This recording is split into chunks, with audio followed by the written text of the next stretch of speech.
Hello, dear viewers. I'm not a clever wolf. This is almost a clever wolf. And let's talk about Night in the Woods. Hello. So, what is this? Well, in this video, I want to do a review of Night in the Woods. Kind of a warning. It obviously contains spoilers. So I'm going to talk about the kind of the story and how the story goes on and the psychological background of everything. So I will have to mention things from later in the game, and I might even spoil at the end. So if you do not like spoilers, you might click on this handy link that takes you to the end of the video where I give a short review that's spoiler-free. Now, in this video, I want to talk to you about what kind of story is this, psychological background it has, and the most important thing, why is it fun? Now, A Night in the Woods. It's a side-scrolling, story-driven narrative game. Side-scrolling, like in Super Mario, you see your character in a 2D world, you jump around. There are some mini-games, there are some jumping challenges. The whole game, though, is not really hard. You play it for the story. And inside the story, you do have a lot of choices, how to go on, what to do inside the game, and these choices actually matter and change the course of the game up to the very ending. Now, the content of the game, at first, all the characters are animals. So you play May, a cat that just came back from college, just to find her father and her mother not being there, but instead being pretty neglecting towards her. She has her friends, who are still there, they still live in the place. There is the crocodile Bee, and the gay couple consisting of the fox Greg and the bear Angus.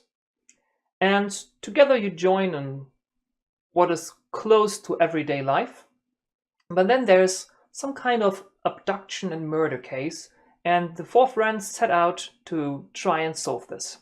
The whole game is not about the actual story, but it's more about the inner journey of May. So, there you are. Now you know what the game is about. Let's start with the first important question. The first important question is, what kind of game is this? Now, I do tend to separate different stories or games into three categories: myth, logos, and entertainment. And by looking at this, you can find out what the goals of this game are. What did the developers try to do with you? Now, let's have a look at the individual categories. Now, the myth is pretty close to the fairy tales of every culture. You know fairy tales. And fairy tales explain, help coping, help shaping, and judge. We will get to the 4 points later. Let's do the easy 2 ones first. Logos is a scientific story. That means it's supposed to explain and connect the world in a scientific way. Learning or educational games, these kind of games fall in the logos category. You will rarely find games in that category on this channel, or generally most games are not from that category. The entertainment category is easy. It's supposed to entertain you. But it's also very rare that you find a game that's solely in the entertainment purpose.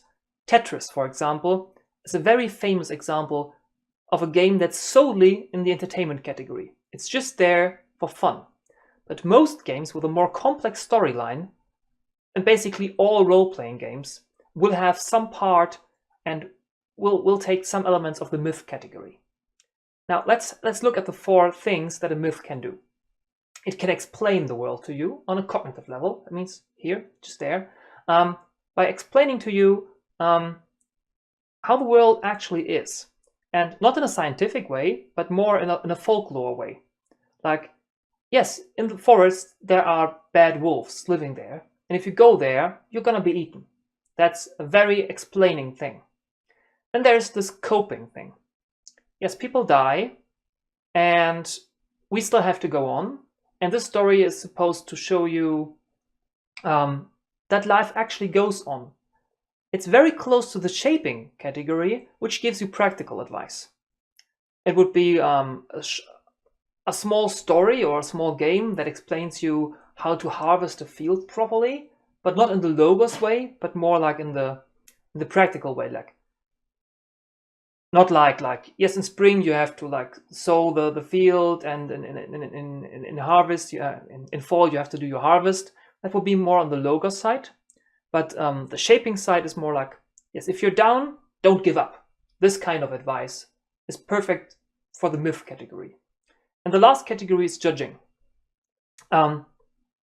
A game that's judging is explaining to you what is good and what is bad, what's good, what's evil. Basically, all stories in the Bible, not all stories, but a lot of stories in the Bible are of the judging category, showing you how the world is supposed to be and how it's not supposed to be, and that there are evil men out there who try to do evil things. Now, Night in the Woods has, of course, as all games have, some stacks and some part in the entertainment category, but I think it has a lot in the myth category. It explains a lot, and it also, I guess, it shapes a bit, it gives a little bit practical advice, but I think it's basically in the explaining coping category, and a little bit in the judging category, but not on the main characters, but on society. I think it's judging a lot. We'll get to that later on when we talk about the psychological background review.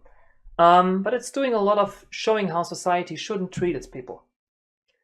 Okay, let's get to the next question, and let's try to understand the story better.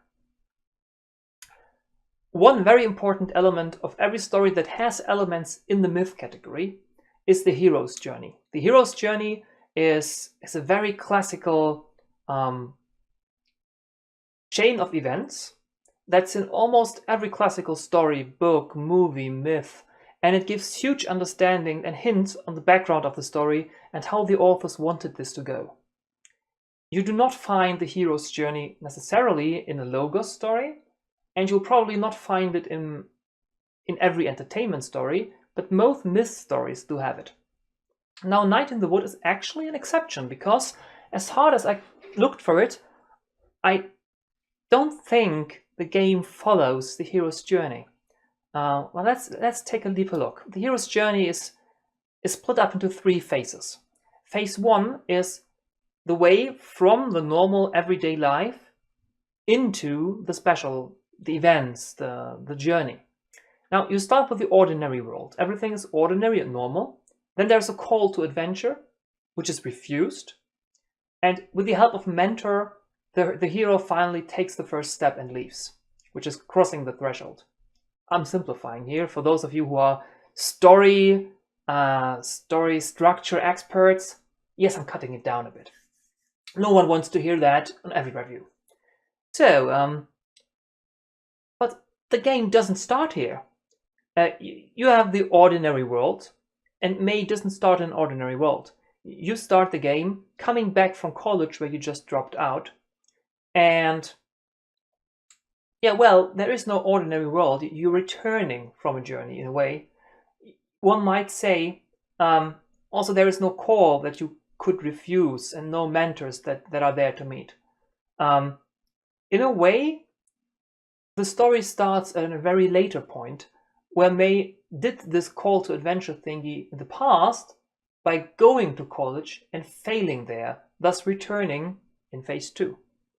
Phase 2 is consisted of tests and the enemies and allies that you meet. That's basically the whole phase 2. There's 3 symbols that are in every classical story: the meeting the goddess, the woman as a temptress, and the atonement with the father. These 3 elements are completely not in the story, yet they are there. The designers of Night in the Woods made something very peculiar. You are meeting a goddess during the course of the game, but she doesn't fulfill this phase 2 role. You have a woman as a temptress. You meet, if you go to the party with B, you meet a girl there that you find hot, and you do atone with your father after you two get in a fight later. But so all 3 of these symbols are in the story, but they don't fulfill their particular role. Of course, it's just my personal opinion. You might argue with me there, Maybe you think, oh, they fill their role perfectly, but for me, it just didn't do. Now, at the end of phase 2, this all going out, adventuring, there's the apotheosis and the ultimate boon. That means like the adventurer overcomes their inner disabilities, their inner weaknesses, they turn them into a strength, and they finally achieve an item or a personality trait that helps them overcome their enemies and difficulties and return in phase 3 to their life, which they don't want, usually. And again, we have the magic flight, the rescue from without, two symbols that are in the game in a way. The magic flight, when May runs away being fired at with guns, you might argue that you have that there.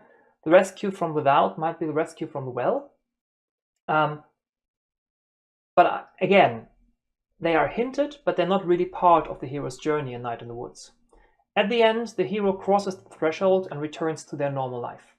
They have now mastered their personal weaknesses and have the freedom to live in any way they want.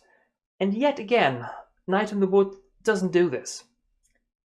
At the end, after you finish the game, you're left in a spot where you haven't actually mastered either of the worlds. You're back in your everyday life, yes, and you want it to stay that way, yes, but we all already know that it's not gonna happen. So, actually, we are still refusing to return. So basically, Night in the Woods is a hero's journey consisting only of phase 2 and kind of skipping phase 1, never getting to phase 3. Again, this is not to judge the quality of the story, just to tell you that the story is kind of different. It is special in a way, and it's not what you would usually expect. And not following the hero's journey is just a part of this strangeness. Let's get to the next step. Okay, let's start with the psychological analysis. Okay, remember, for all of this, even though I am a psychologist, these are just my opinions. It's just something we do for fun, and we shouldn't take it too seriously. Okay, let's start with all the themes that Night in the Wood covers. At first, we do talk about drugs, violence, sexual harassment, mental illness, murder, mutilation, puking, horror, crimes.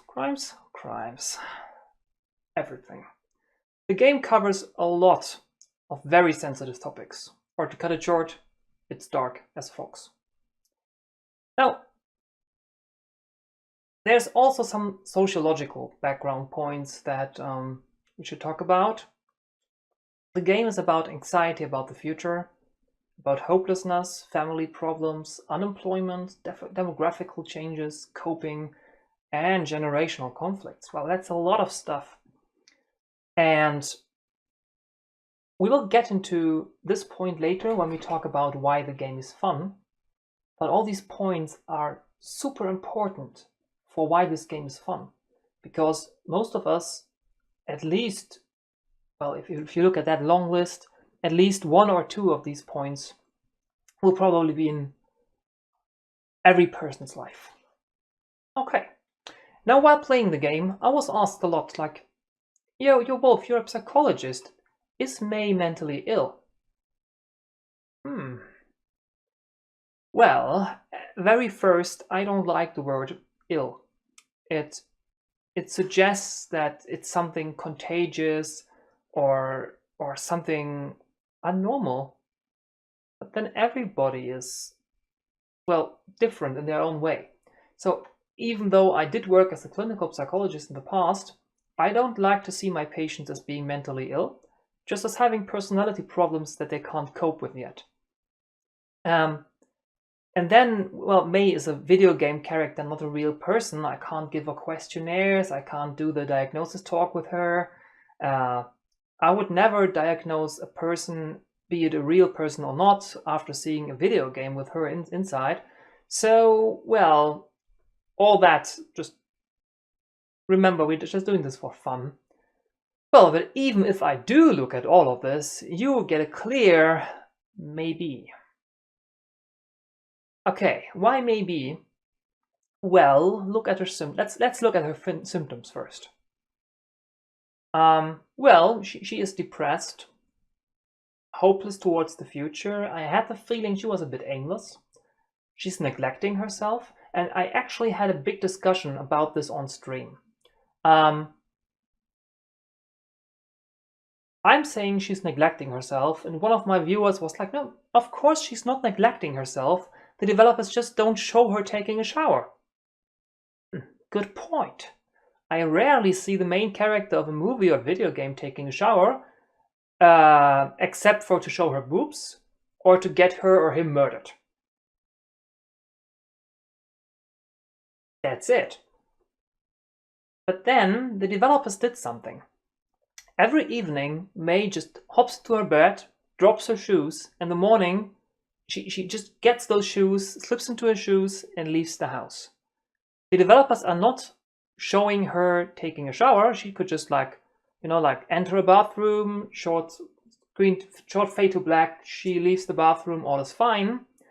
Well, even that would be very rare for a game to do, but the developers go to a great length to show that she's actually not changing her clothes, that she's actually not cleaning herself. She's not brushing her fur, trimming her claws. I don't even think there is a bathroom in the house. Of course, you could argue that the developers just cut it out. That's a valid point, and I accept that.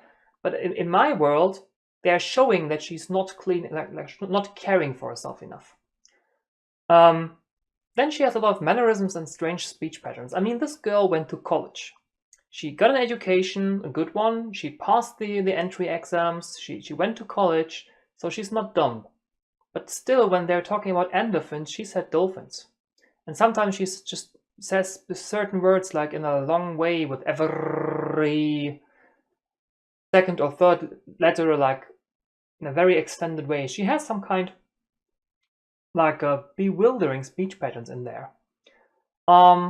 She does show social isolation. Even though she talks to a lot of people, she only has very few close friends. Of course, that might be part due to the composition of the computer game. But as I see her, she's pretty isolated. Just her parents and her 3 friends, no one else. During the game, she is showing paranoia and delusions, well, with a question mark. While you're playing, you get the idea that she has delusions, and she has some very strange dreams, some of them in a waking state. Might call those delusions. I think they're mainly something developers put in to make you doubt if what you're seeing is real.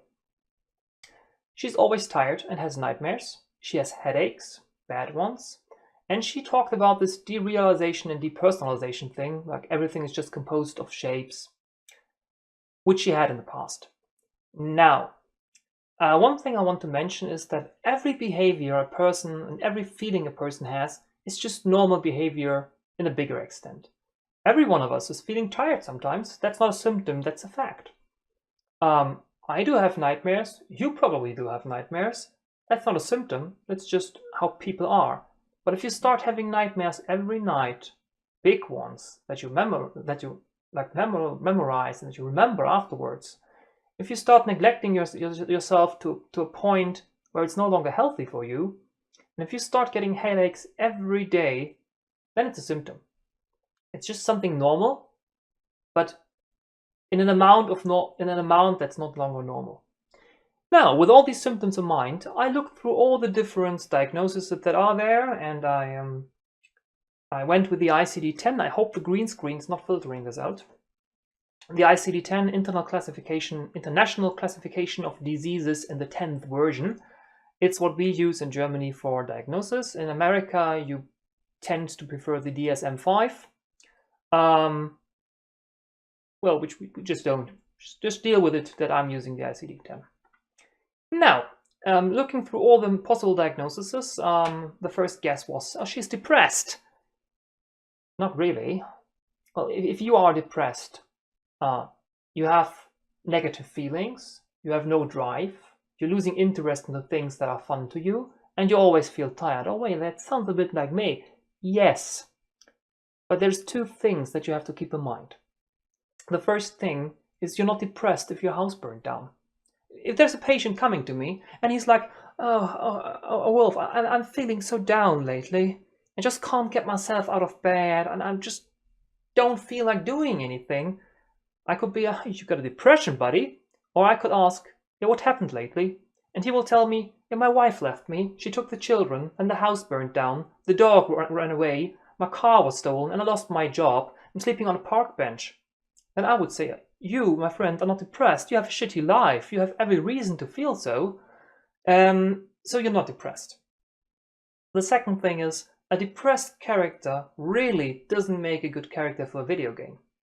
If you have a serious, a severe depression, you're lying in bed all day, you're not leaving that. How much fun can it be to play a character that's lying in bed 24/7? It can't. Well, but with a severe depression, you also sometimes get psychotical symptoms, which would perfectly explain all the other ones, but May is just too active. It might be that the developers of the game wanted to display a depression, a heavy one, but they were just like, yeah, our game is not gonna be fun if we do that, so we're just changing May a bit, so it's still possible to play this. In this case, the depression might actually be a good fit, but not the way May is portrayed. She's definitely leaving bed too regularly every morning.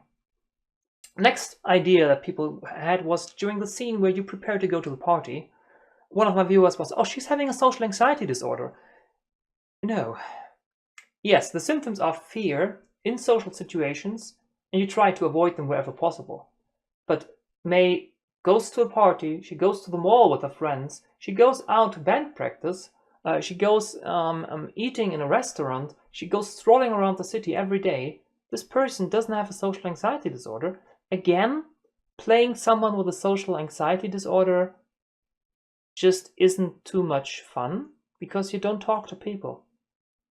I mean, it works. You can play a character where you're lonely. I played Firewatch, very good game, very amazing game, and I don't think you meet another person during the whole game. You're just by yourself all day, and that's fine. So in this case, you might play someone with a social anxiety disorder, but not in this setting. So the next idea was, oh, maybe she has a generalized anxiety disorder. That's a good guess, it fits nicely. The symptoms are a generalized fear of the future, about something bad that might happen, about a murder, about a ghost, about not finding a job, never finishing college, never having children, never having a family. And you also get motorical tension like headaches, shaking, the inability to rest, and something which I had to translate freely. It's a vegetative overexcitability, nervousness, sweating, increased heartbeat rate, dizziness, and social generalized anxiety disorder is always there. You're always afraid that something bad might happen. But I don't really think it really fits May. Again, if your fears have a real background, it's not a disease, it's not a disorder, it's just your future. If your future is shitty and you're afraid of it, then you're all fine. Now the last point, schizophrenia. That's a very complex disease. It comes in episodes of psychotical behavior. It's a very complicated disease, and then people start hearing voices. It's not the one where you have several personalities. You always see that in movies. Oh, he's a schizophrenic, and then these people turn from like, yeah, but I'm a priest to I'm gonna kill you. No, that's a multiple personality disorder. That's not schizophrenia. Schizophrenia is one personality, but this personality is like you have a ball of yarn, that's one personality, and you just rip it apart, so you just have some loosely connected strings. That's a schizophrenic personality. They do hear voices telling them to do stuff, and sometimes they feel compelled to do so, but it's not that they feel like they have a second personality. They have thinking problems, where they have a feeling that their thoughts are taken away or being put in from outside. But May doesn't have all of this. So, no. But my best bet for all this is schizotypal disorder. Well, the symptoms of a schizotypal disorder are inadequate affect. Like, I had it several times in the game where I was like, why is May not angry? And at some other parts I was like, yo, girl, don't go stealing shit. That's not okay. And she didn't even like be affected by it. Her affect, like her feelings, were not in sync with the outside situation. Inadequate behavior, stealing, destroying stuff, stealing, more destroying stuff. Few social relations, 3 friends. Magical thinking and beliefs, there's a ghost and it's trying to murder me. Paranoia, there's a ghost and it's trying to murder me. Ruminating, well, this one doesn't fit. She ruminates a lot, but that's just the developer's way of showing us her thoughts. Yes, can't argue with that. Also, the ruminating often has a sexual or aggressive content, and while May does have a problem with her aggressions, I don't think this counts. But you don't have to have all of these symptoms. Dysmorphia, it was there in the one scene when May was in front of the mirror, thinking like, oh, I'm so fat. Like, where I was like, well, my sprite doesn't look fat. The developers just didn't draw her fat. There were other characters who were much more fat. She wasn't. And then there's this vague language, mannerisms, and stereotypical behavior. Yes, you had that. And the last thing is sometimes there's psychotic episodes, hallucinations, or delusional ideas, which is perfectly describes stuff changing into shapes. I think this fits very well, but in the ICD-10, you're taught that you shouldn't use the schizotypal disorder unless you do not have anything else that fit. And also, it's a spectrum.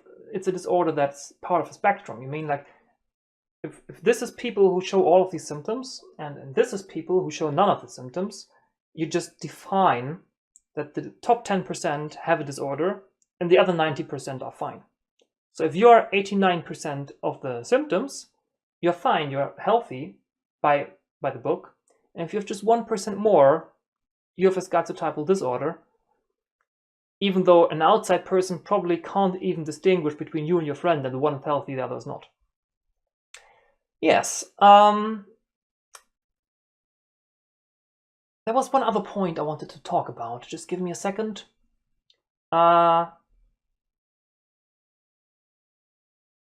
Yes. We'll probably get to this later. Let me just check back with the last one. Oh yes. One thing I wanted to say about May is what I told you earlier is every behavior is normal. Every person sometimes has an inadequate effect, or some people just have fewer social relations. Sometimes you have paranoia, and sometimes people stand in front of the mirror and think like, oh, maybe I'm a little bit too fat. That's normal. Every symptom behavior is normal if it doesn't happen as often. And every one of us sometimes has derealization or depersonalization experiences. Maybe you were so angry one time that you were like standing right next to yourself, looking at yourself like, oh, wait, why am I so angry? Why am I shouting? Oh, that's strange. That's a depersonalization event. Or if you, I don't know if you know that, it happens to me a lot. If I repeat a word very often in my head, it starts to lose its meaning. Aggressive. At some point, it just loses its meaning. It's just a collection of letters. That's a derealization event in a way, a very small one, and that's completely normal. Everyone has those. It's all about the amount, how often, how strong they are.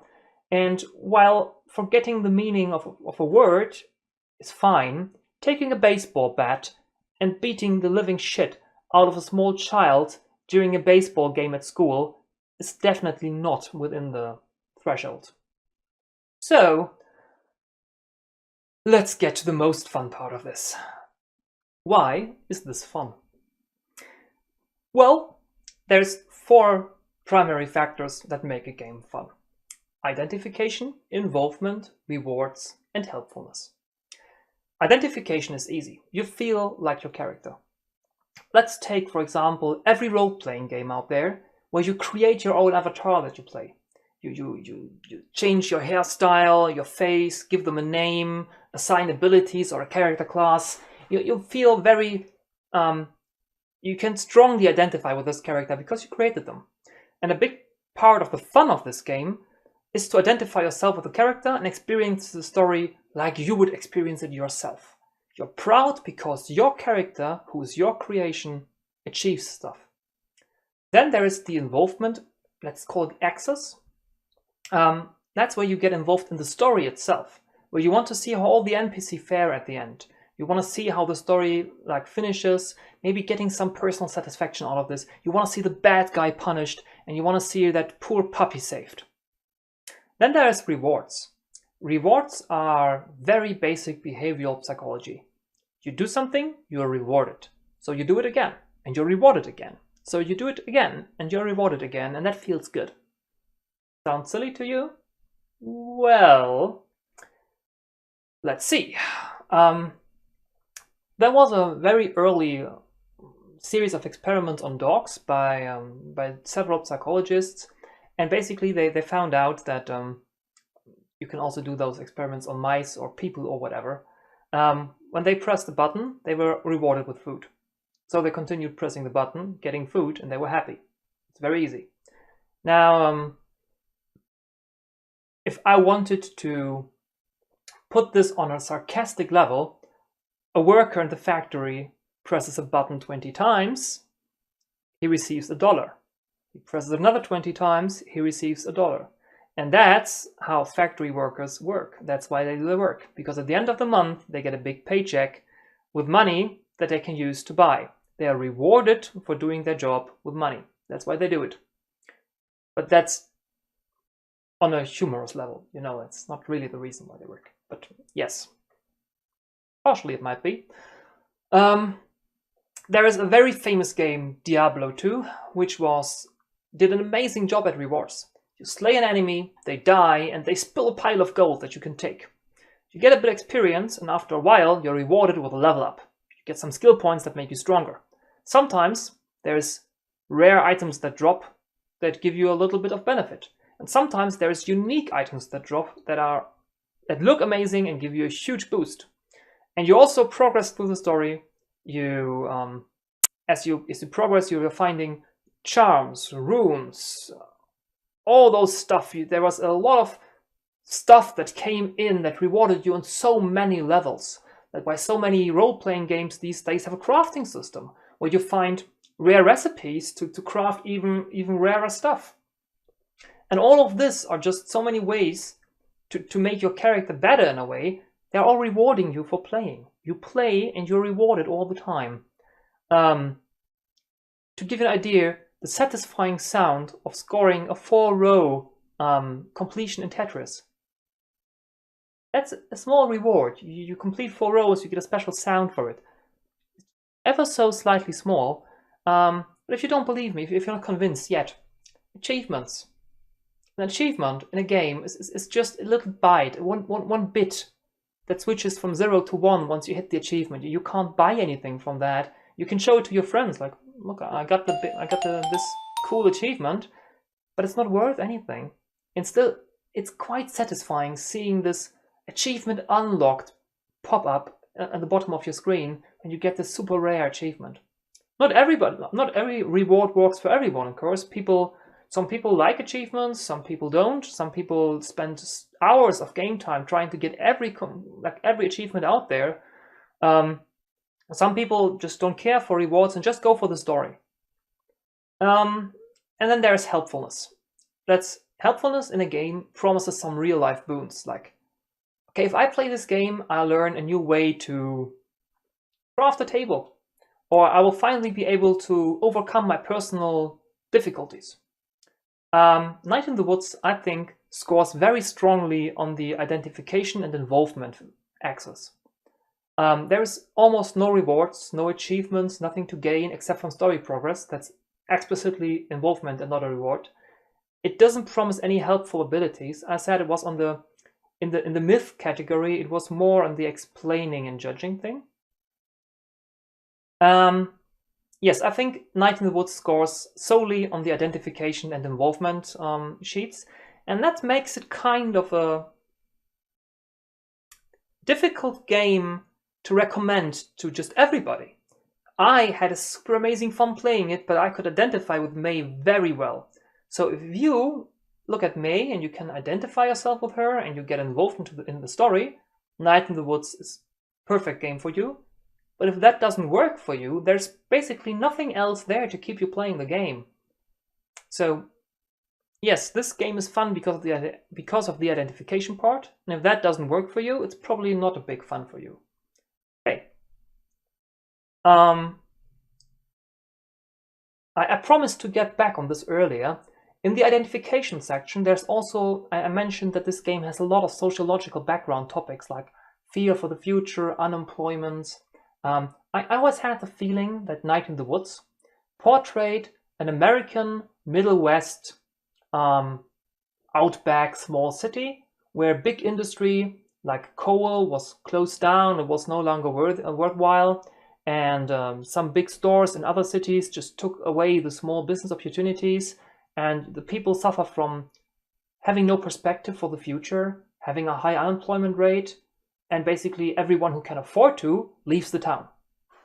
And I think that's a big part of the American population, and I think most of them will be able to immediately identify with me. Personally, I'm from Germany. We don't have this problem here. We're just not big enough to have these small rural areas that slowly die out. We have in Eastern Germany, but not here. But still, identifying with May worked for me because of her personal struggles. Every person, everyone, no person on earth is safe from having personal struggles and problems with their own personality. And I think especially in the age between 20 and 25, people often struggle with themselves, learning who they are and what they want to do with their lives. And I think those people can also identify with me very well. But enough talk, let's get to the verdict. Well, to all the viewers who hit the handy little link down here just a few seconds ago in the intro and jumped to here, well, as I just said like a few seconds ago, this game is some kind of like all or nothing thingy. You either love it because you can identify with May very well, or you don't. For me, identifying with May worked very well, so the game was an awful lot of fun, and it gets 5 out of 5 points. Or in short, if a game makes you cry, it's probably good. Okay, everyone. Thanks a lot for joining and for watching the review. If you haven't, maybe you want to have a look at the Let's Play series on my YouTube channel. I'll put the link over here. If you want more of this content, maybe you want to like subscribe to the channel here. And I'll be very happy to see you on my next stream or in the next video. Goodbye, everyone.